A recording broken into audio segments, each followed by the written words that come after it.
1장과 2장을 나누겠습니다. 1장은 제가 제목을 잡았는데 하나님의 은사라고 표현을 했어요. 그래서 이 디모데전서 1장에서는 하나님의 은사에 대해서 나눌 것이고, 중요한 포인트가 되는 말씀은 1장 6절에서 11절 부분인데, 그것만 따로 말씀드리지 말고 제가 주변에 있는 복음들을 잠깐 얘기하면서 중심에 대한 이야기를 나눠보도록 할게요. 자, 1장에서 이제 시작을 하면은 1장 이렇게 시작을 하죠. 인사말. 하나님의 뜻으로 말미암아 예수 안에 생명의 약속, 그리스도 예수의 사도된 바울. 우리가 항상 강조하지만 이때 바울은 자기만이 사도라는 걸 강조하지 않는다. 우리도 사도라는 사실을 강조하고 있다는 거 마음에 유념할 거 있고요. 또 하나, 사랑하는 아들 디모데에게 편지한다 라는 부분에서 우리도 똑같습니다. 우리 안에 하나님의 말씀으로 아들을 낳아야 될 생명의 의무가 있다는 것, 그걸 꼭 이제 인지를 해야 될 것 같아요. 우리도 우리 안에 사랑하는 아들을 낳을 수가 있겠죠. 그게 두 가지가 있습니다.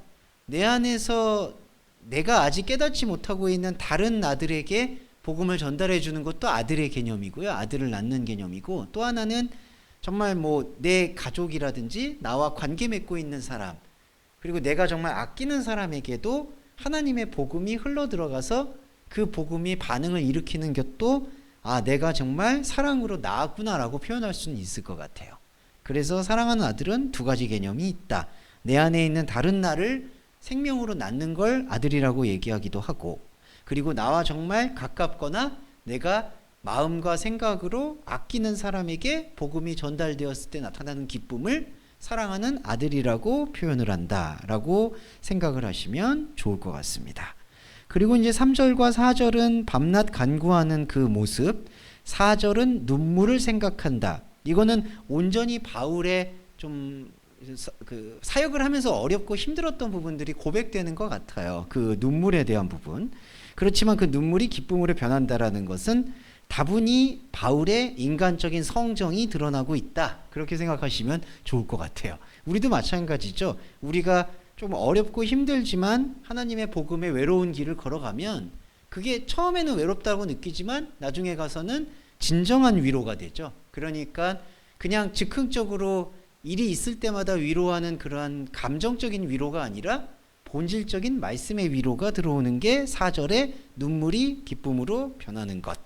그렇게 생각하시면 좋을 것 같아요. 자, 그러면서 이제 5절에서도 이게 좀 되게 친절한 면이 있어요. 바울이 외조모 로이스와 어머니 유니게 속에 있더니 너의 속에도 있는 줄을 확신한다 하면서 좀 이게 디모데와 그리고 나누는 사람들한테 추석 명절 맞이해서 이런 말씀이 나오네. 가족들의 어떤 그래도 끈끈함과 따뜻함을, 물론 요즘에 추석 보면은 이상한 사건들이 많기는 하지만 그럼에도 불구하고 그래도 같이 동고동락했던 사람들을 기억해달라라는 그런 메시지를 5절까지 남기고요. 그 다음부터가 이제 1장 하나님의 은사라고 명명된 디모데 후서의 핵심 부분들이 등장을 합니다. 6절에서 그러므로 내가 나의 안수함으로 너의 속에 있는 하나님의 은사를, 이렇게까지 볼게요. 안수라고 되어 있습니다. 여기 보시면은 이거 헬라어 부분은 이렇게 읽어요. 디아테스 에피세오스 톤 케이론 무. 나의 손을 얹음으로 말미암아, 이렇게 번역이 돼요. 나의 손.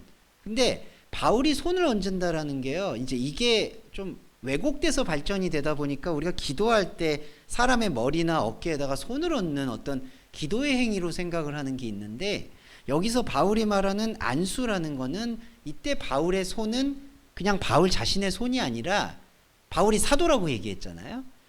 자신의 손이 이게 자기의 능력과 자기의 행위가 아니라 하나님이 말씀하시는 전달을 뜻해요. 이 손.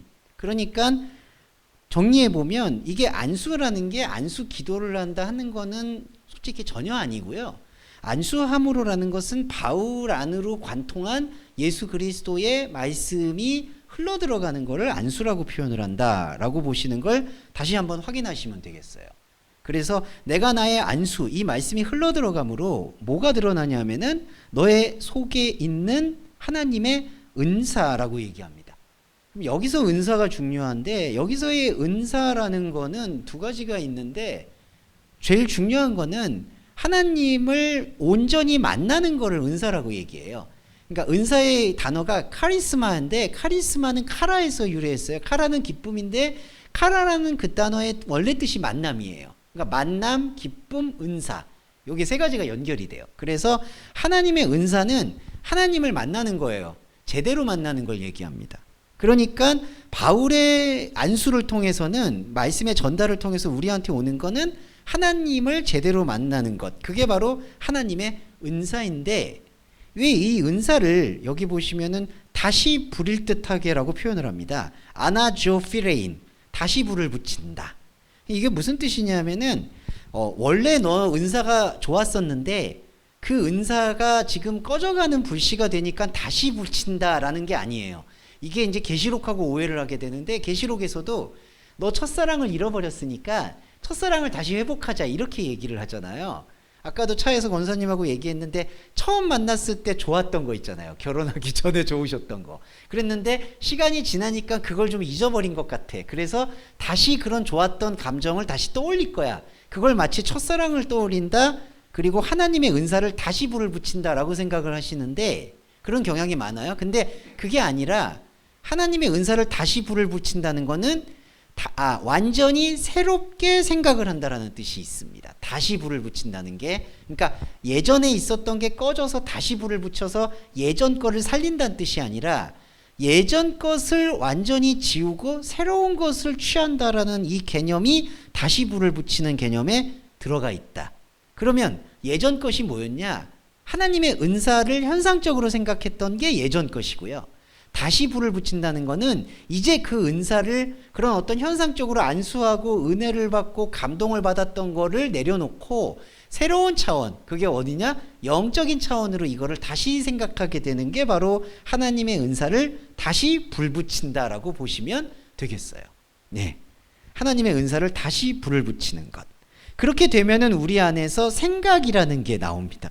참 이게 안타깝지만 이 아나미무스코라는 단어인데 내가 다시 생각하게 된다. 어떤 걸로 인해서 다시 불을 붙임으로써 생각을 한다.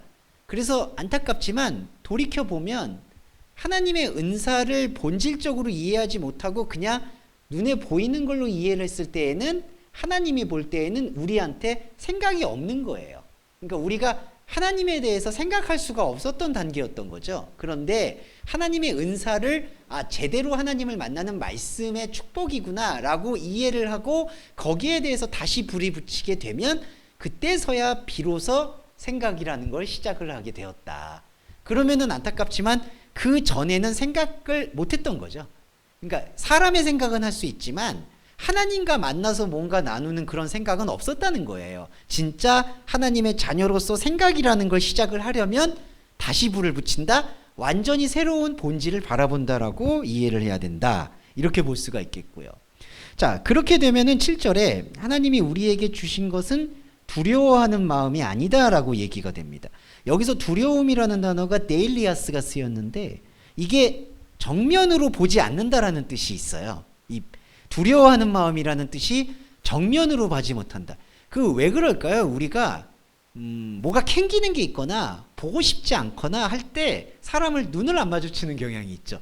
이게 똑같은 경우라고 보시면 돼요. 그러니까 하나님이 우리에게 준 거는 삐뚤어 보는 게 아니라 진짜 나를 그대로 보는 거. 그거를 지금 말씀하시는 거거든요. 그러면 돌이켜보면 자, 하나님에 대해서 생각할 수 없을 때 하나님을 제대로 못 보는 거는 너무나 당연한 것 같아요. 그러니까 하나님이라는 분에 대해서 제대로 된 자신도 없고 만날 것도 제대로 내가 만나고 있는지 확신도 없을 때에는 꼭 그런 거 있죠. 우리 대화할 때 좀 여러분 상대방이 대화를 열심히 하는 것 같은데 막 이리 보고 저리 보고 휴대폰 보고 이러면은 정말 기분 나쁘잖아요. 예. 그래서 저도 그렇게 대화 안 하려고 하는데 이와 마찬가지로 하나님에 대한 제대로 된 생각이 없으면 나는 노력을 하지만 하나님을 열심히 보려고 노력을 하지만 하나님이 볼 때는 자기를 똑바로 보는 게 아닌 거예요. 그게 바로 두려워하는 마음이다. 그래서 그 두려워하는 마음을 지우기 위해서는 뭐가 필요하느냐? 능력과 사랑과 근신의 마음이다. 이렇게 표현을 하는데 이 근신하다라는 것도 바로잡는다는 뜻이 있습니다. 여기 한글 번역에 좀 7절에 근신하는 마음, 바로잡는 거. 뭘로 바로잡죠? 계속 우리가 지금 이 인식을 새롭게 하면 바로 잡는 거예요. 안수라는 뜻을 바로 보고 그리고 다시 불 붙이는 것을 하나님의 영적인 것을 본다라는 것으로 계속 마음을 다잡는 게 바로 근신하는 마음이라고 보시면 되겠습니다. 그래서 예배의 지속성이라는 건 그런 의미에서 필요해요. 하나님을 제대로 못 보는 거에다가 소비하는 거는 사실 예배가 아니라 우상숭배고요. 하나님의 예배자라고 얘기한다라는 것은 계속 끊임없이 하나님의 새로운 생각을 이렇게 말씀을 통해서 쫓아가고 이해하고 마음에 담는 게 필요하죠. 그게 바로 근신하는 마음, 두려워하지 않는 상태다라고 보시면 될 것 같아요. 자, 그러면서 자연스럽게 말씀을 강조하는 게 고난을 강조하는데 1장 8절에서 하나님의 하반부 구절입니다. 하나님의 능력을 쫓아 복음과 함께 고난을 받아라 라고 돼 있어요. 근데 이제 이런 단어들은 우리가 조금은 인지를 제대로 할 필요가 있는 게 함께 고난을 받으라는 이 단어는 그 쉬그 카코 파데손이라는 단어인데 이게 세 가지 단어의 합성어입니다. 쉰, 카코스, 파스카. 요 단어는 그럼 제가 풀이를 해드리면은 함께 고난을 받는다는 8절의 그 말씀은 함께 악을 넘어선다라는 뜻으로 풀이가 돼야 돼요. 그러니까 요 8절에 함께 고난을 받는다는 거는 함께 악을 넘어선다. 카코스가 악이고요. 파스카가 6월절 단어입니다. 넘어간다. 그래서 함께 고난을 받는다라는 개념은 그냥 무의미하게 능력을 받았으니까 고난도 감당한다는 뜻이 아니라 함께는 누구죠? 그리스도와 함께 이 악을 넘어서는 거예요. 그럼 여기서 말하는 악은 어떤 것이냐? 하나님을 제대로 보지 않으려는 모든 것들, 그거를 악이라고 보시면 되겠습니다. 그래서 8절에 복음과 함께 고난을 받으란 얘기는 일단 복음에서 하나님을 말씀을 통해서 현상적이고 육적인 것을 파스카, 넘어갈 수 있는 것을 발견해내야 돼요. 복음에서. 성경이 말하는 복음에서 6월절 개념처럼 우리가 하나님에 대해서 보지 못하게 하고 현상적으로 느끼지 못하게 하는 그런 악에 대해서 넘어갈 수 있는 게 무엇인지를 확인하는 게 복음을 통한 6월절 느낌, 넘어감이라고 보시면 좋을 것 같습니다. 자, 그래서 함께 고난을 받는다라는 의미는 그러한 관점에서 우리가 조금 풀이를 해볼 수가 있을 것 같고요. 자, 그리고 또 하나하나씩 조금씩은 그래도 짚어볼게요. 하나님이 우리를 구원하사 거룩하신 소명으로 부르심은 이라는 단어도 있는데 여기서 이것도 좀 주목해 볼게요. 카이 칼레산토스 클레세이 하기야. 이게 이제 어떤 뜻이냐? 여기 거룩하신 소명으로 부르심이라고 하는데 이거를 좀 이렇게 이해해 주시면 될 것 같아요. 분리해서 이해하지 말고 통합해서 이해하면 뭐냐면 나한테 거룩한 소명이 있구나라고 생각하신다기보다는 내가 거룩한 소명을 맡았구나라고 생각하시는 게 본질이 아니라 거룩한 거를 생각하는 게 소명이라는 거예요. 네. 그러니까 우리가 소명이라는 단어를 들을 때에는 그 결단이나 어떤 행위나 인생에서의 희생을 조금 강요하는 부분이 있거든요. 내가 소명을 받았다, 부르심을 받았다, 그런 단어들 많이 들어보셨을 거예요. 그런데 디모데후서에서 말하는 소명이라는 거는 거룩하다라는 것과 같은 의미가 된다는 겁니다. 그래서 거룩한 소명이라는 뜻은 뭔가 거룩한 소명이 있다는 얘기가 아니라 하기아스, 거룩함을 이해한다라는 게 곧 소명이라는 거예요. 그러니까 내가 권사님도 그렇고 저도 그렇고 하나님의 부르심을 뭘까라고 생각할 때 하나님이 나를 이렇게 부르셔서 죄송한 표현인데 어디 선교지로 가라고 하셨어? 아니면 어떤 헌신을 요구하셨어? 그런 게 소명이 아니라 하나님이 말씀하셔서 그걸로 인해서 거룩하게 되어진다라는 게 무슨 의미인지를 이해하고 아는 게 소명이라는 거죠. 그러니까 우리 그리스도인의 진짜 중요한 소명은 하나님의 진짜 뜻을 알아가는 게 거룩한 소명이다. 그러니까 바울도 그거 하나 외에는 한 게 없는 거예요, 솔직히. 그래서 9절에 말하는 거룩하신 소명의 소명과 부르심은 거룩이란 단어와 똑같다. 자, 이렇게 이해하시면은 뭐가 달라지냐면은 9절에서 하나님의 거룩한 소명과 부르심은 우리의 행위대로 함이 아니라고 얘기해요. 카타타에르가 휘몬, 우가 붙었죠. 부정사가. 우리의 일들을 따라서 된 게 아니다. 그럼 우리의 일들은 뭐냐 하면요, 그냥 세상 일을 여기서 얘기하는 건 아닙니다. 하나님을 알고자 하는 마음은 있으나 하나님에 대한 생각이 없어서, 이게 그거죠. 호세아서인가요? 내 백성의 지식이 없어 망한다고 하듯이, 자, 마음의 의지는 있는데, 하나님을 찾고자 하는 의지는 있는데 하나님을 알만한 거나 생각할 게 없어서 자꾸 다른 거를 찾게 되는 게 우리의 행위라고 보시면 될 것 같아요.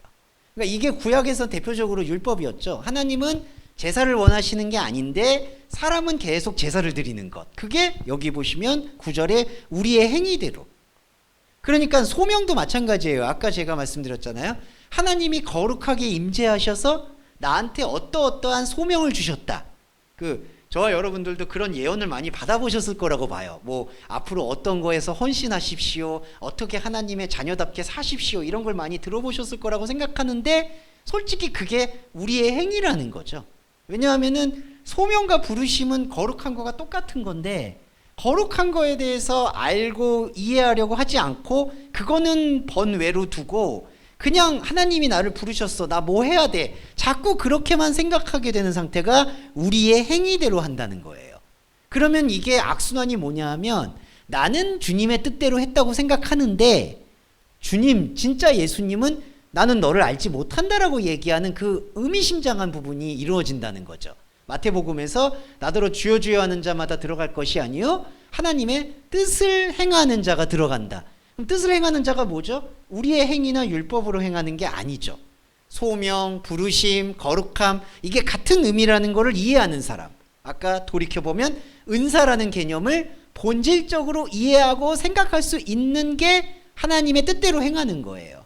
그렇게 될 때만이 우리의 행위를 벗어날 수 있다. 이렇게 해석을 해볼 수가 있겠습니다. 그리고 또 하나 9절에 오직 자기의 뜻과 영원 전부터 그리스도 예수 안에서 우리에게 주신 은혜대로 한다. 여기 영원 전이라고 되어 있는데요. 이거는 조금 풀이를 해볼게요. 우리 확인입니다. 이런 게 어떤 풀이냐, 영원 전이라고 번역하는 게 부적절하고요. 그러니까 이게 맞진 않아요. 원래 뜻과. 원래 뜻이 뭐냐 하면 프로크로논 아이오니온. 그래서 이거를 직역을 하고 해석을 해보면 뭐냐 하면요, 영원히 크로노스적인 것을 넘어서 있는 그리스도 예수, 이렇게 번역할 수 있어요. 자, 교감이 되시죠? 그러니까 영원 전부터라는 거는 시간이 있기 이전부터란 뜻인데, 일단 그런 뜻이 아니라 영원은 믿는 사람이든 안 믿는 사람이든 다 갖고 있는 조건이거든요. 그러니까 저와 여러분이 육신의 옷을 벗는다고 죽는 게 아니잖아요. 육신의 옷을 벗어도 이거는 계속되는 거예요. 그게 영원이에요. 믿는 사람이든 안 믿는 사람들이든 다 갖고 있는 것. 그런데 진짜 진짜 은혜와 진짜 기쁨을 모르는 사람은 하나님의 시간을 몰라요. 카이로스를 모르는 거죠. 그런 게 이거예요. 영원한 크로노스. 그러니까 영원한 인간의 시간. 그러니까 그리스도 예수의 말씀은 영원한 인간의 시간으로부터 넘어서 있다는 얘기를 여기서 하고 있는 겁니다. 그러니까 영원 전부터 그리스도 예수 아니라는 거는 그냥 인간의 시간 이전에 그리스도 예수가 있었다는 얘기가 아니라, 영원 전이 바로 영원한 조건을 하나님의 말씀인 카이로스가 아니라 인간의 시간인 크로노스에게 완전히 저당 잡혀 있는 상태, 그게 크로노스에 묶여 있는 영원이에요. 근데 그리스도 예수의 복음은 그 인간의 생각과 시간인 크로노스에 묶여 있는 것을 넘어서 있는 곳에 있다는 게 영원 전부터 그리스도 예수 안에 있는 우리에게 주신 은혜라는 것이죠.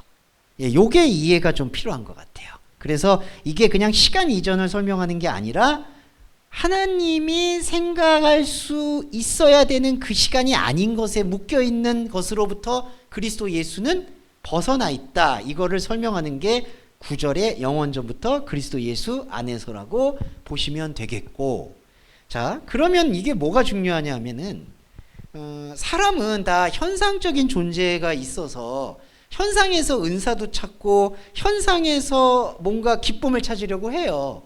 그게 근데 잘못하면은 하나님의 은혜와는 아무 상관이 없는 자기 만족에 불과하거든요. 그러니까 기도 열심히 해서 어떤 영적 만족을 얻었다.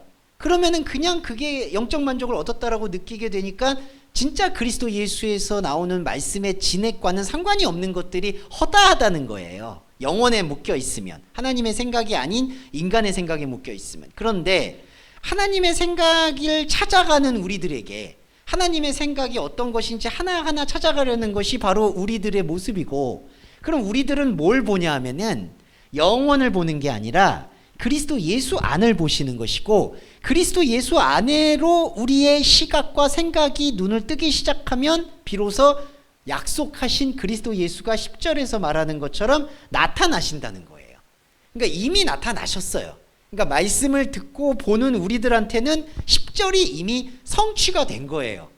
그러니까 현상적으로는 아무 은사가 없어도요. 그러니까 뭐 방언을 못 하시고, 지금 방언 안 하시잖아요. 그리고 뭐 어떤 현상적인 하나님의 기적을 체험을 전혀 안 해도 그걸 오히려 내버려 놓고 하나님의 말씀만으로 느끼게 되고 기쁘게 되면은 그것 자체가 10절에 말하는 구주 예수 그리스도의 나타나심이라는 거예요. 그러니까 이미 나타난 거예요. 자, 중요한 거는 이거예요. 이 나타남을 우리 인간의 본성이 자꾸 뭔가 감정적인 것, 아니면은 종교적인 것, 아니면은 뭔가 눈에 잡히려는 것, 그런 것으로만 보여지려고 나타낸다라는 그 오랜 생각, 그 오랜 관성, 이런 것들을 계속해서 끊어낼 필요가 있다는 거죠. 이 나타남은 이미 나타나 있는데 우리가 느끼지 않으려고 하거나 현상적으로 안 보이니까 느끼지 없다라고 생각하는 거, 그 생각을 내려놓을 필요가 있는 거예요. 나타났어요. 그걸 우리가 말씀을 쫓아가는 그리스도인이라면은 긍정을 꼭 해야 된다. 현상적으로 입증이 되거나 나타나지 않는다고 해서 그리스도 예수가 나타나지 않은 게 아니다. 그거를 우리가 꼭 유념할 필요가 있어요. 왜냐하면 자, 현상으로 나타나지 않았지만 그리스도 예수는 지금 저와 여러분의 마음 안에 나타났어요. 그 나타난 거를 받아들이지 않으면은 어떤 현상이 일어나냐면은 사망이 춤을 추게 됩니다. 이 사망이라는 거는 뭐냐면은 이 사망과 인간의 시간은 밀접한 관련이 있어요. 자, 사망과 인간의 시간 크로노스는 왜 관련이 있냐면은 인간이 삶을 살아가면서 늘 사망과 연관되어 있습니다. 그러니까 정말 죄송한 말인데 노후 준비라는 그 단어도 사망과 연관이 돼 있어요. 그러니까 죽음이라는 게 있으니까 죽기 전에 잘 살려고 이런 노후 준비라는 생각, 그것도 사망과 연관이 돼 있어요. 그리고 청년은 그럼 사망과 연관이 없냐? 성년도 연관이 돼 있어요. 또 그것도 노후 준비죠. 내가 20, 30대 때, 40대 때 열심히 해야지 나머지 세대 때 그래도 풍요롭게 살 수 있다. 근데 안타깝지만 그것도 사망에 연루돼 있어요. 자, 무슨 얘기냐면은 우리가 복음을 듣고 이해할 때에는 이 인생에서 어떤 쓰임새를 위해서 복음을 듣는 게 아니라는 거를 계속 정확하게 해야 된다는 거죠. 그러니까 이 복음을 들어서 인생이 달라지거나 인생의 노후 대비되는 게 아니라는 거를 분리를 해야 돼요. 그게 거룩이에요. 그렇게 거룩한 거를 우리가 느끼게 되면은 우리의 인생에서 아무 도움이 없어도 그리스도 예수는 나타난 거고, 그리스도 예수가 나타나게 되면 자, 사망과 다 연결되어 있는 인간의 생각이 있잖아요. 인간의 시간. 상징적으로 말씀드리면 노후 준비. 그 노후 준비와 상관없이 말씀을 받아들이면 그게 바로 사망이 패하게 되는 거예요. 네. 그러니까 오히려 여러분들이 이게 지금 이제 어떤 분들은 이걸 영지주의라고 많이 생각을 하시는데, 이 영지주의가 아니라 하나님의 말씀을 내가 살고 있는 일상에서 분리를 하는 건 영지주의가 전혀 아니에요. 왜냐하면 하나님의 말씀을 내 일상에서 복을 받냐, 일상에서 어떤 걸 하냐, 노후 준비하냐, 그런 것과 완전히 잘라서 분리해서 오히려 보면, 이 오히려 보면 볼수록 노후 준비를 우리가 안 하는 것처럼 보여도 더 슬기롭고 지혜롭게 노후 준비를 할 수 있다는 거예요. 왜 그럴까요? 사망을 의식을 안 할 수가 있으니까. 그러니까 그리스도인의 차이는 그거예요. 언젠가 죽을 거니까 죽기 전에 잘 죽자라는 개념으로 죽음을 연두에 두고 계속해서 자기 준비를 하거나 하나님의 말씀도 거기에다가 접목을 시켜버리면 하나님의 은사는 전혀 눈을 못 떠요. 그러면 오히려 악순환이 세상도 잘 못 살게 되고 하나님도 잘 못 섬기게 돼요. 이게 지금 안타깝지만 교회에서 말씀을 문자적으로 볼 때 나타나는 모순이라는 거죠. 그래서 오히려 삶과 하나님의 말씀을 그냥 아예 철저히 분리를 해버리면, 아, 하나님의 말씀은 우리 삶에 아무 도움을 안 주는구나, 오히려 그렇게 새기면 그게 우리로 하여금 이 인간에게 묶여있는 이 사망을 녹여버리는 거예요. 그러니까 사망의 생각을 녹여버리는 거죠. 사망을 염두에 두고 말씀을 받던 것, 대표적인 게 천국 같은 거죠. 아, 내가 죽은 다음에 천국 가려고 믿는 거야. 근데 그거 아니에요. 그걸 내려놓고 아, 나는 죽은 다음에 천국을 가는 게 아니라 바로 지금 하나님의 말씀으로 천국이 있는 거야 라고 생각을 바꿔야 돼요. 그렇게 안 바꾸면은 자꾸 죽은 다음에 노후보장은 이건 더 넘어가는 거지. 이제 사후보장으로 천국을 이해하게 되면은 하나님도 이해 못하고 천국도 이해 못하고 세상 사는 사람들보다도 더 못해요. 그래서 악한 귀신 7이라고 얘기하는 거예요. 복음은 그렇기 때문에 삶과 하나님의 말씀을 분리를 하는 게 오히려 진짜 복입니다. 이렇게 되면은 이 복에 대해서 11절에서 내가 이 복음을 위하여 선포자와 사도와 교사로 세웠다. 그러니까 나는 지금 그 얘기를 하고 있는 거다라는 것을 디모데후서 1장에서 강조하고 있다. 이렇게 생각해 보시면 좋을 것 같아요. 네, 여기까지가 지금 1장의 그 움직임들이었고, 그 1장 후반부 구절은 이제 아까 1장 전반부 구절에 말했던 부분과 이제 비슷하게 전개되는 게 있는 것 같아요. 그래서 그거는 생략을 해도 좋을 것 같아요. 그래서 잠깐 쉬었다가 저희가 오늘 디모데전서 2장을 또 살펴보도록 하겠습니다. 45분이니까 다시 한번 시작하겠습니다. 자, 디모데전서 2장 말씀 보겠습니다. 네. 아, 디모데 후서네요. 제가 이 유인물에다가 잘못 적었어요. 디모데 후서인데 전서라고 적었습니다. 네, 제 착오를 용서해 주시고요. 자, 2장 부분 또 살펴보도록 하겠습니다. 자, 이 말 참 따뜻해요. 2장 1절에 어떻게 시작하냐면은 내 아들아 이렇게 표현을 해요. 근데 여기서 또 아들을 파이디오스라는 남성 명사를 쓰지 않고 중성 명사를 쓰더라고요. 근데 이건 정확히 아이라는 단어가 조금 더 맞을 것 같아요. 그래서 그 뭐랄까 디모데를 좀 여전히 조금 더 키우고 성장해야 될 필요성이 있는 걸로 인지한 거라고 보고 있고요. 우리도 마찬가지입니다. 사실 복음으로 인해서 아까 잠깐 쉬는 시간에도 얘기 나눴지만 어떻게 보면은 이전에 있었던 종교와 신앙생활에서 완전히 결박이 풀어지는 자유로움이 우리한테 주어지거든요. 그러면 이제 그 자유로움을 진짜 하나님의 은사로 지탱하기 위해서는 이 하나님의 영적 자리를 견고히 만드는 그 성장은 필요한 것 같아요. 이게 바로 영육간에 강건하여진다라는 표현인데, 그러니까 예전처럼 어떤 윤리 도덕적인 걸 강건하게 만드는 게 아니라, 그러니까 열매를 맺으려고 더 신앙생활이라는 현상적 신앙생활에 매진하는 게 아니라 영적인 신앙생활에 있어서는 또한 천국은 침노한다, 성장한다. 이 부분은 필요한 것 같아요. 그래서 바울도 디모데에게 내 아이야 테크나라는 단어를 쓰고 있다라고 볼 수가 있겠습니다. 그게 우리의 모습이기도 한 것 같아요. 자, 그렇게 전개를 하면서 그 2장 3절과 4절에 이제 군사에 대한 이야기를 하는 거를 볼 수가 있어요. 군사. 근데 이제 이런 단어에 대한 좀 편견을 버려야 돼요. 우리가 군인이다, 군사다 그러면 꼭 전쟁 준비를 하는 사람처럼 보이잖아요. 그런데 자, 하나님의 차원에서의 우리 군대는 뭐냐? 적이 있어서 싸우는 게 아니라 내 안에서 나를 묶고 있었던 것들을 다 풀어내는 거를 군대라고 보시면 될 것 같아요. 그러니까 마귀나 사탄을 우리가 대적하는 게 아니에요. 그러니까 막 외부에서 어떤 적이 있으니까 대적 기도를 한다든지, 우리 기도 그런 기도 많이 해보셨죠? 뭐 마귀야 물러가라, 뭐 물러가라 이렇게 얘기하는데, 이건 우스꽝스러운 얘기가 아니라 진짜 그렇게 해서 물러갈 수 있으면은 목소리 큰 사람이 저는 신앙이 제일 높다고 생각합니다. 예, 주여 삼창을 정말 큰 소리로 부르는 분이 마귀를 잘 쫓아낼 수 있겠죠. 근데 그런다고 쫓아내는 거 아니겠죠. 그러면 또 뭐 믿음이 좋아서 쫓아낼까요? 그 믿음도 인간의 신념이지 하나님 믿음이 아니에요. 그러면 이 군대는 뭐냐? 군사는 뭐냐? 내가 지금까지 하나님에 대해서 다르게 알고 있거나 제대로 알지 않으려고 했던 것들을 하나님의 말씀에 돋보기로 비추어 봐서 소멸시키는 게 바로 군인의 행위예요. 그러니까 하나님의 영적 군사라는 그 개념은, 영적 전쟁이라는 개념은 누구와 어떤 적을 상정해가지고 그 적과 싸우는 것이 아니라 우리 안에 하나님에 대해서 잘못 알고 있는, 그게 바로 죄잖아요. 그 죄에 대해서 바로 잡는 것들을 바로 군사라고 본다. 그래서 바울이 말하는 그리스도의 종이다, 군인이다, 이런 모든 개념들은 내 안에 잘못 알고 있는 것들을 바로잡는 것에 헌신하는 존재들, 그게 바로 우리의 모습이다. 이렇게 해석을 해보시면 좋을 것 같아요.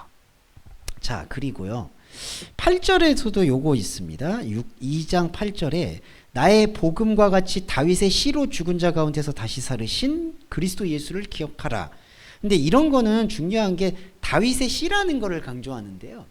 다윗의 씨를 강조한다라는 이 개념은요, 그 족보를 강조한다는 게 아니라 다윗의 신앙 고백을 계승한다는 뜻이 있어요.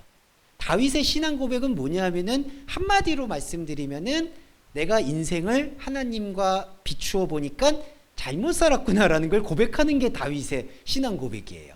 그게 참 아이러니한데 다윗이 돌팔매질을 하는 것 자체가 이미 사실은 진짜 신앙이라기보다는 껍데기 신앙이었음을 우리는 인지할 필요가 있는 것 같아요. 왜냐? 다윗의 그 신앙은 물론 열정은 좋죠. 그건 선이잖아요. 하나님을 알고자 하는 마음이잖아요. 하지만 그 하나님을 알고자 하는 마음과 하나님의 진짜 마음에 큰 괴리감이 있어요. 그게 뭐냐 하면은 하나님은 하늘에 있고 우리는 땅에 있는 영적 차이예요. 그 영적 차이를 메우려면은 복음이 필요했던 거예요. 그래서 다윗이 수많은 신앙의 고백들을 통해서 시편이든 어떤 것들을 통해서 고백한 결론은 뭐냐 하면 내 안에 하나님은 안 계셨구나, 없었구나. 그걸 고백하는 게 다윗입니다. 다윗의 시라는 건요, 그리스도 예수께서 말씀 육신이 되어 오셔서 우리로 하여금 그 고백을 이끌어낼 수 있는 유일한 가능성이라는 게 바로 다윗의 시예요. 그러니까 이게 그냥 어떤 남성의 정액이나 족보가 내려왔다라는 다윗의 시를 얘기하는 게 아니라 다윗의 신앙 고백을 우리의 마음에서 일으킬 수 있는 유일한 게 바로 다윗의 시 그리스도 예수다라고 보시면 되겠습니다. 그리고 이러한 영적 신앙 고백을 일으킬 수 있는 유일한 대상은 다윗의 시 예수 그리스도밖에 없다. 그런 의미에서 예수 그리스도 외에는 구원이 없다라는 말이 성립이 될 수가 있는 거죠. 이렇게 이해를 해주시면 좋을 것 같고요. 그리고 이제 또한 여러 인사말들이 이제 전개가 되면서 뭐 망령되고 16절에 보시면 망령되고 헛된 말을 버려라. 저희는 경건치 않음에 점점 나아간다. 17절에 독한 창질의 썩어진 것과 같은데 그 중에 후메네오와 빌레도도 있다라고 얘기해요. 이거는 잠깐 말씀드리고 갈게요. 이거 되게 좀 폭력적으로 느끼실 수도 있어요. 왜냐하면 좀 여러분 이게 2000년이 지난 성경이잖아요. 근데 여기 지금 실명을 써놨어요. 썩어져가는 사람 중에 후메네오와 빌레도라는 사람. 그러면 솔직히 죄송한데 이 후메네오와 빌레도의 자손들은 이거 얼마나 안 좋겠어요. 성경에다가 이렇게 사단한테 넘어갔다라는 걸 실명으로 써놓으면은 이 사람의 이 명예는 어떻게 될까요? 사실 이런 것은 되게 궁금할 수 있어요. 근데 바울이 왜 이 이름을 이렇게 언급을 하느냐? 이거는 역설적인 의미가 있는 게 후메네오와 빌레도라는 이름은 아무 소용이 없는 이름이다. 반대로 바울과 디모데라는 이름도 아무 소용이 없는 이름이라는 걸 얘기하는 거예요. 자, 이게 무슨 뜻이냐면은 후메네오와 빌레도라는 사람이 왜 복음에서 떠나 있냐라는 걸 지적하냐 하면 하나님의 이름이 아니라 후메네오 자기 이름을 걸고 하나님한테 맹세하는 신앙생활이 잘못됐다는 걸 지적하는 거예요. 그러니까 죄송해요. 이순희 권사님이면은 이순이라는 이름을 걸고 하나님께 서원하고 맹세해서 하나님 자녀답게 살 것입니다 라고 고백하고 그렇게 신앙생활 하잖아요. 그러면은 예수 그리스도의 이름이 강조되는 게 아니라 이순이가 강조되는 거예요. 예, 그렇죠. 그러니까 여기서 보시면 바울의 의도가 뭐냐 하면 후메네오와 빌레도라는 사람을 비난하려는 게 아니라 그 사람들의 신앙이, 그 사람들의 종교 활동이 자기 이름, 그리스도 예수가 아니라 자기 이름에 매달려 있고 일평생을 그렇게 끌려다니고 있다라는 걸 지적하는 거예요. 그럼 반대로 얘기하면 요한이든 바울이든 디모데든 성경에서는 그래도 진리를 깨달은 사람으로 말하잖아요. 그런데 바울이라는 그 이름이 진리를 깨달은 게 아니라 바울 안에 있는 그리스도가 진리를 깨달았다고 보는 거죠. 그러니까 바울 디모데라는 이 이름은 솔직히 아무 이유가 없는 거예요. 후메네오와 빌레도가 그렇듯이. 그러니까 여기서 후메네오와 빌레도가 이렇게 악한 창질에 넘어갔다 이렇게 얘기하는 거는 그 사람을 인신공격하는 게 아니라 그 이름에 사로잡혀 있는 것으로부터 벗어나라는 권면이라는 뜻이에요. 예, 이거 이해되시죠? 그러니까 아니 바울이 어떻게 이렇게 실명으로 사람을 비판할까 그런 생각에 대해서 좀 당혹스러울 수 있는데 이 얘기는 바울 자신한테도 똑같이 해당돼요. 나는 바울이라는 이름을 강조할 수 있는 권리가 아무것도 없다. 바울이 없죠. 죄송해요. 그리고 이순희도 없고 주원규도 없어요. 그냥 그 이름은 그냥 저희 사이에 구분하기 위해서 그냥 불러드리는 것 뿐이지 진짜 우리의 정체성은 예수 그리스도밖에는 없다. 그거를 조금 강조하는 부분이 요 17절에 후메네오와 빌레도다. 근데 어떤 분들은 항상 그러죠. 이 사람은 평생 영원히 나쁜 사람이야. 성경에 이렇게 써 있으니까 그렇게 오해할 수 있죠. 네, 그런 것들을 좀 오해를 안 하셨으면 좋겠다. 네, 이 사람들도 또 나름대로 또 변화가 있을 거예요. 바울도 마찬가지로. 네, 그렇게 보시면 될 것 같고, 그 다음에 요게 중요한 게 이제 오늘 보실 거 핵심입니다만 18절에 진리에 관하여 그들이 그릇되게 생각하냐. 누구냐? 바로 후메네오와 빌레도가 뭘 그릇되게 생각하냐 하면은 부활이 이미 지나갔다라고 얘기를 한다라고 생각을 합니다. 자, 근데 요거는 잘 좀 느껴주시면 좋은데, 부활이라는 거는 우리 안에 말씀에 눈을 뜨는 걸 얘기해요. 그거는 계속 들어보셨을 거라고 생각합니다. 우리가 말씀에서. 근데 여기서 후메네오와 빌레도와 같은 사람들이 부활이 이미 지나갔다라고 얘기하는 거는 부활이 어떤 현상적인 그 사건을 우선시하고 있다라는 거예요. 그러니까 부활이 여러분 아시겠지만 예수님이 3일 만에 부활한 걸 믿는 게 부활의 본질이 아니잖아요. 예수님이 3일 만에 부활하신 거 나 믿어. 그거는 부활의 일부예요. 부활의 진짜 본질은 예수님이 부활하셔서 하신 거는 우리 안에 예표구나. 우리도 말씀을 받고 말씀을 느끼고 말씀 예배를 하면 하나님께서 원래 우리한테 예비해 두셨던, 하지만 우리 차원에서는 죽어 있었던 나의 원래 자아, 영적 자아라고 얘기합니다. 그 영적 자아가 살아난 것이구나. 그게 부활이에요. 그래서 고린도전서 15장에서도 죽은 자의 부활이 없으면 그리스도가 살아날 이유가 없다라고 얘기한 것도 죽은 자는 우리고, 우리가 부활하지 않으면 말씀으로 그리스도가 그렇게 3일 만에 부활하셔서 보여줄 이유가 없었다라는 걸 얘기하는 겁니다. 그런데 여기 18절에서 부활이 이미 지나갔다라고 얘기하는 사람들은 뭐냐 하면은 이 부활을 뭘로 보느냐? 어떤 현상적으로 죽었다가 다시 살아나는 걸로만 본다는 거예요. 근데 여러분, 현상적으로 죽었다 살아나는 거는 믿는 사람이든 안 믿는 사람이든 똑같이 다 부활해요. 그 부활은. 예. 그래서 요한복음에서도 보시면은 선한 일을 행한 자 선한 일을 행한 자 생명의 부활, 악한 일을 행한 자 심판의 부활이라고 얘기하잖아요. 그러니까 부활을 우리가 구분해서 봐야 되는 게, 안 믿는 사람이든 믿는 사람이든 다 부활해요, 일단. 근데 그 부활이 성경에서 말하는 본질의 부활이 아니다라는 거예요. 그런데 이 사람들은, 18절에 말하는 이 사람들은 그게 중요한 거예요. 부활하냐 안 하냐. 그러니까 우리도 옛날에 그런 풍습이 있었죠. 그 믿는 사람들 돌아가시면은 이제 화장을 안 하고 이렇게 뼈가 보존이 돼야 되니까, 그래야지 나중에 마지막 날에 이렇게 나팔 소리 들으면은 그 뼈가 이렇게 근데 또 어떤 분들은 이렇게 하죠. 하나님이 전지전능하시니까 바다에다가 뿌려도 그거 다 이렇게 다시 이제 조합할 거다. 이게 지금 무슨 코미디도 아니고. 예. 그러니까 부활을 그렇게 생각하고 있는 상태, 그게 바로 18절에서 부활에 대한 생각, 잘못된 생각이 진짜 믿음을 무너뜨리고 있다. 그거를 설명하고 있다는 겁니다. 예, 이거를 조금 우리가 명백히 다시 한번 마음에 새겨야 될 것 같고요. 20절에는 이게 이제 여러분 그 로마서에서의 바울이 말하는 토기장이하고 같은 의미예요. 자, 토기장이 비유 좀 말씀드릴까요? 제가 장절은 기억이 안 나지만 로마서에서 한 그릇은 귀 있을 그릇을, 한 그릇은 천 있을 그릇을 만들었다라고 얘기하거든요. 그러면서 피조물이, 조물주가 천 있을 그릇과 귀 있을 그릇을 그렇게 만든 거에 대해서 우리는 토를 달아서는 안 된다.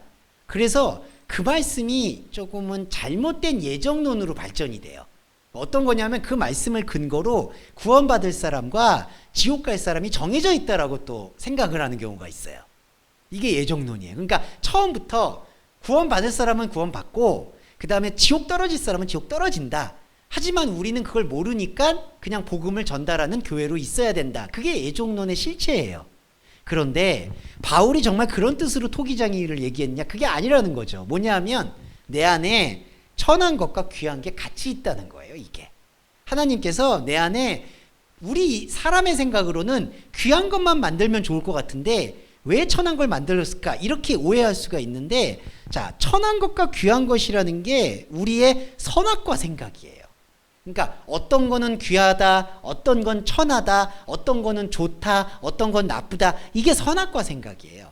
자, 선악과 생각을 통해서 우리는 예수 그리스도의 말씀과 접목해서 보니까, 아, 이게 귀한 것도 아니고 천한 것도 아니고 이건 다 똑같은 거구나. 그게 20절에 지금 큰 집이라고 얘기하는 거예요. 큰 집. 크다라는 거는 차원이 다르다는 뜻이거든요. 차원이 다르다는 것은 여기가 말씀의 집을 뜻해요. 말씀의 집에서는 내가 선악간에 나눴던 것들이 생명으로 다 이렇게 수렴된다고 하죠. 그러니까 사람은 사람의 기준에서는 이거는 나쁜 거야, 이건 좋은 거야, 이거는 옳은 거야, 이건 틀린 거야, 이제 이렇게 규정을 하고 그거에 따라서 살려고 노력하거든요. 근데 그게 아니라 하나님의 말씀 차원에서는 저게 선하다 악하다라고 규정 짓는 게 아니라 이게 다 생명 안으로 들어오는 거예요.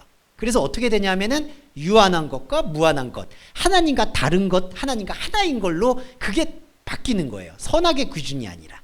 그러면 더 이상 우리 안에 정죄하거나 심판하게 되는 게 없어진다라는 얘기예요. 그래서 큰 집에는 나무 그릇과 질그릇, 금그릇과 은그릇, 귀하게 쓰는 것도 있고 천하게 쓰는 것도 있다라고 얘기하면서, 자, 이거를 선악의 패러다임으로 보지 않고 선악과로 보지 않고 모든 걸 복음으로 보게 되면 21절에 선한 일의 준비함이 된다라고 얘기를 하는 거예요. 그러면 자, 요거 말씀드릴게요. 21절에 선하다 귀하다는 건요, 20절에 말하는 귀하다 천하다는 것과는 개념이 다르다고 보셔야 돼요. 자, 뭐냐 하면 하나님의 선함은요, 우리가 생각하는 악한 거에 반대인 선함이 아니라는 거예요. 하나님의 선함은 절대선이라고 할 수 있죠. 그러니까 우리 사람의 생각은 선하다고 할 때 어떤 그림이 있잖아요. 아, 이런 건 선해.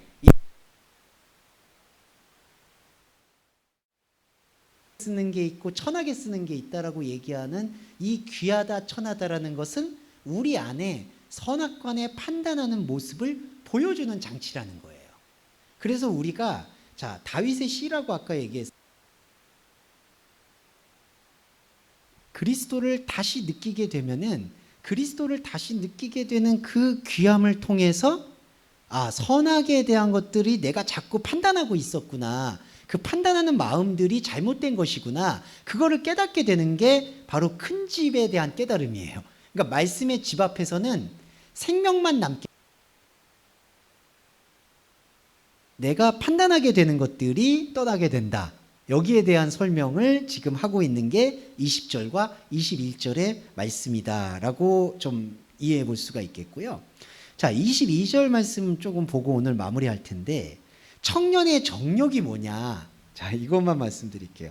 청년의 정욕은요, 청년만 있는 게 아니에요. 그러니까 우리가 말하는 그 물리적인 나이로서의 20대만 청년의 이 청년의 정욕은 뭐냐면 뭔가 다시 새로워지고 싶어하는 욕구를 뜻해요.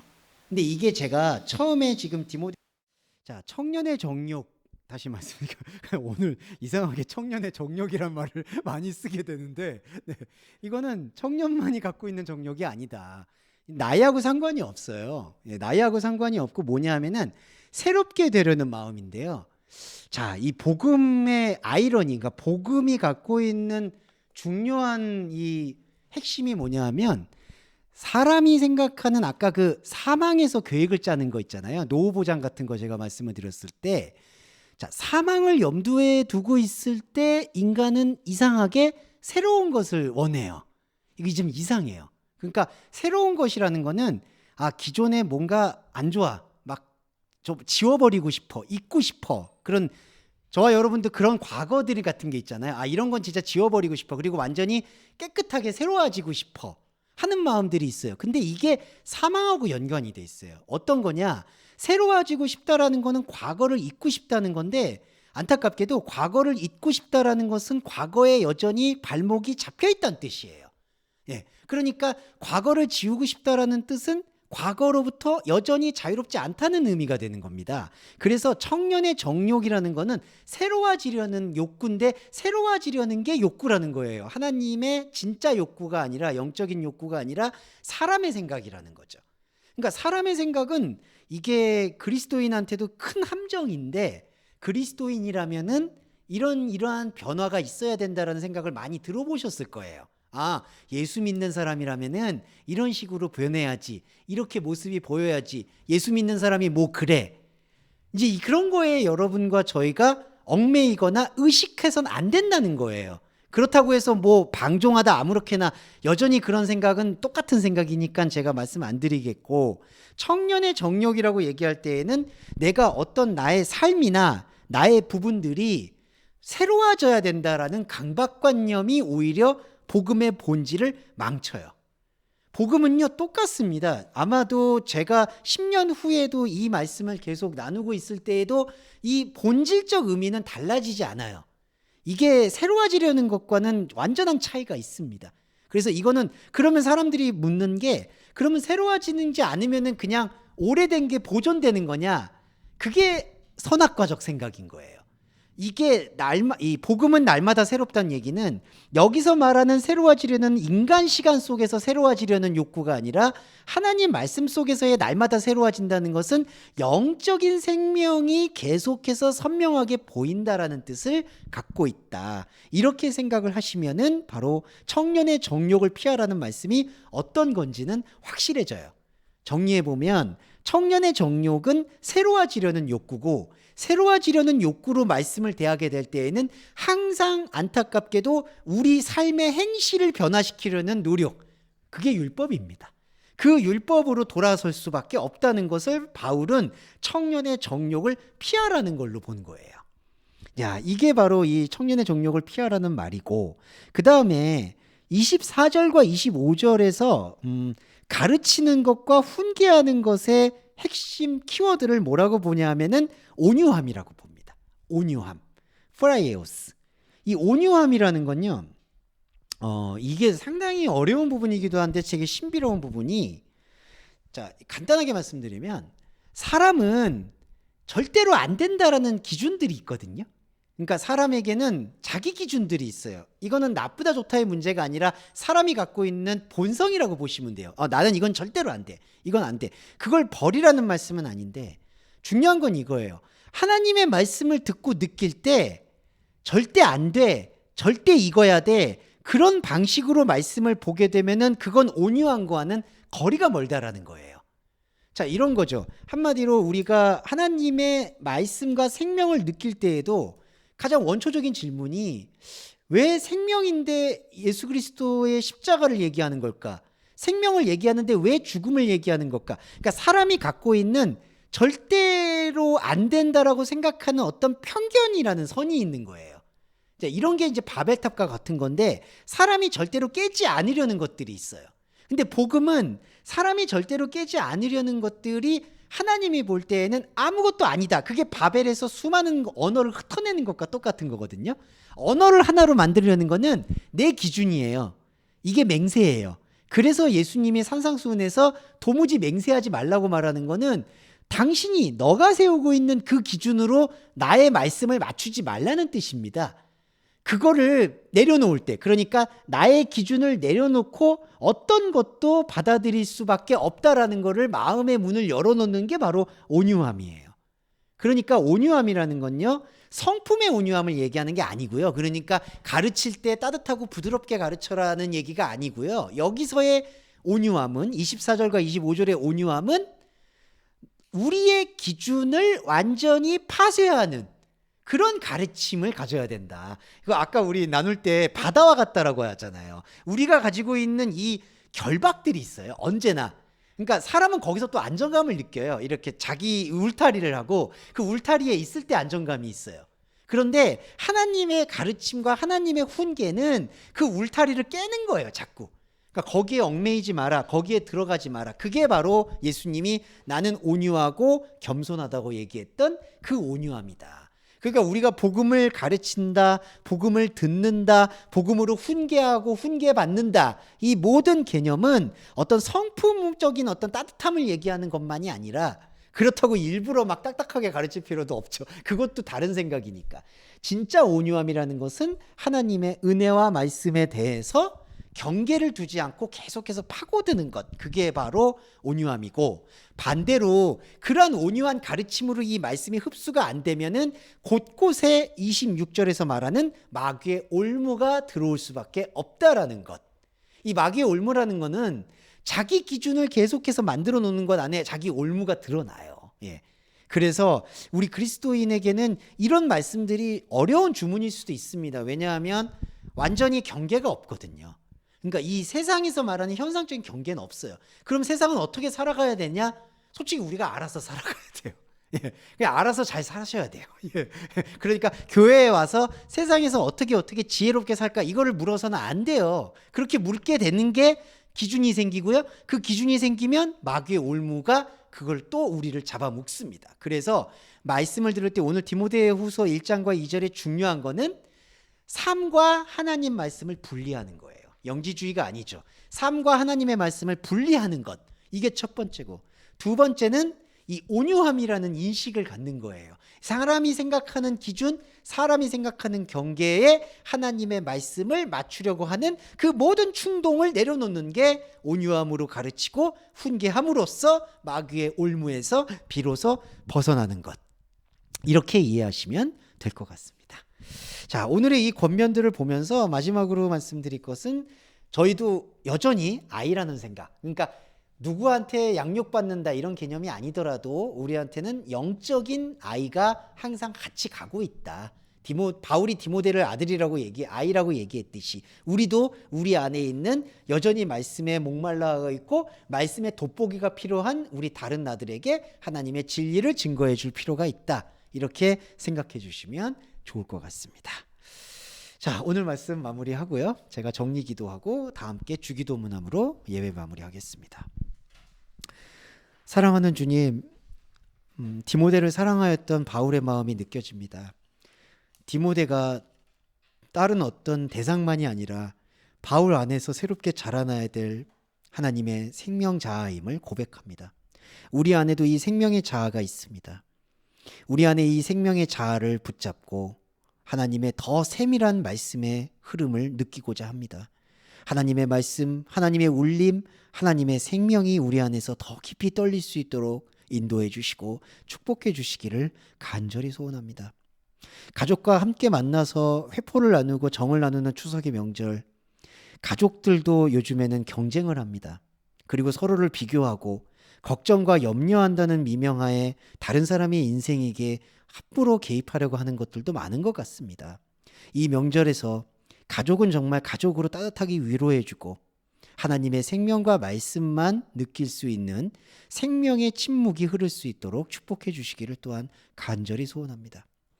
하나님, 진짜 하나님의 말씀을 듣고 자라고 양육받기 위해서 필요한 것이 있습니다.